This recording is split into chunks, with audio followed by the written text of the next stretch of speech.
Levez la main si vous vous souvenez de votre premier amour. Soyez pas timide. Ouais, ça marque, hein. Le mien était immensément beau. Il avait des origines grecques, chinoises, arabes et j'en passe qui le rendaient fort. À ses côtés, j'avais le sentiment de toucher quelque chose de littéralement fondamental. Matt, il s'appelait. Je l'ai aimé, j'ai recherché sa compagnie des années durant. Et puis vous savez, on veut voir ailleurs, on doute, on s'éloigne, on rompt. On croit pouvoir oublier avec le temps, mais le manque grandissant, on y revient. C'est ainsi qu'un CAPES de maths plus tard, mon premier amour retrouvé, je suis prête à le partager. Mais de toute évidence, la plupart de mes élèves de seconde ne partagent pas cet amour et semblent le fuir découragés. Pourquoi ? J'ai pensé à la bosse des maths. Vous savez, cette idée selon laquelle la réussite en mathématiques serait de l'ordre de l'inné. Mais j'avais besoin d'avis experts. Alors, réunion au sommet, apéro chez moi. Stan nous explique la vision des neurosciences.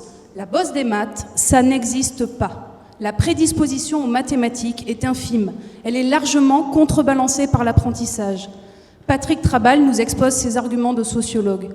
Les mathématiques sont compliquées et peuvent paraître inaccessibles parce que leur compréhension nécessite une rupture avec le sens commun, le bon sens qui régit nos vies quotidiennes, d'où une mise à distance, voire un rejet, qui peut entraîner un décrochage en mathématiques et une mésestime de soi durable.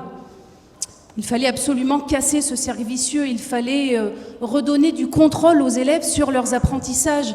Vous voyez quelque chose de métacognitif, mais quoi ? Et là, Jean-Pierre éclate de rire. L'erreur, non.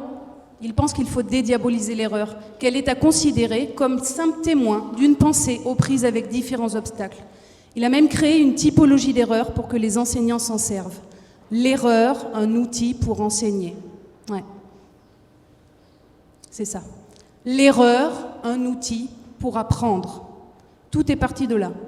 Je suis revenue en classe avec de fausses copies à présenter aux élèves pour qu'ils découvrent une typologie simplifiée. Nous avons créé des fiches de compréhension d'erreurs avec en ligne les objectifs du cours et les exercices concernés et en colonne les différents types d'erreurs. Au fil des chapitres, les élèves ont travaillé à l'analyse de leurs erreurs et à leur remédiation. Qu'est-ce que ce travail a apporté ? Eh bien, une nette modification de la représentation de l'erreur dans cette classe. Et pour un grand nombre, une meilleure appréhension du métier d'élève. C'est donc un beau bébé que nous avons là, fruit d'un grand amour.